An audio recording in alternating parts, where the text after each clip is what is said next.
হ্যাঁ সিরা क्यों भाई हमने सिरा को लेन करे हमने सिरा को लेन करे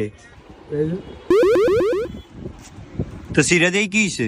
সিরা দিয়ে গিয়েছে কেন আপনি এটা হিন্দি রাস্তাত ঘুরেন ইজুত আছেন মি আপনার এটা গেঞ্জি দেখাই আপনারে কম দামে 22 জন এরা হিন্দি এরা থুন ভাই আমার তো মাত্র 200 টাকা আছে এটা ফিন্দে বাজিয়ে দেয় রুম সমস্যা নাই এই মেদিকেন কি ভাই 200 এর মধ্যে গেঞ্জি দিয়ে আমার সমস্যা নেই এটা গেঞ্জি লো তো 200 টাকা ঠিক আছে এই যে মালা ফয়রা 22 জন ওই এটা ফরাও রে ফরাও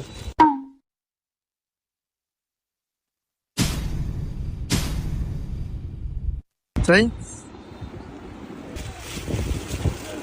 আমনে কোন গেঞ্জিটা কিরম হইছে ভাই আমি দোকানদার বলো তো বলো মিথ্যা বলতাছি আমাইছে দেখছেন গেঞ্জিটা আমার মাথায় ফাইন হইছে টিয়াটা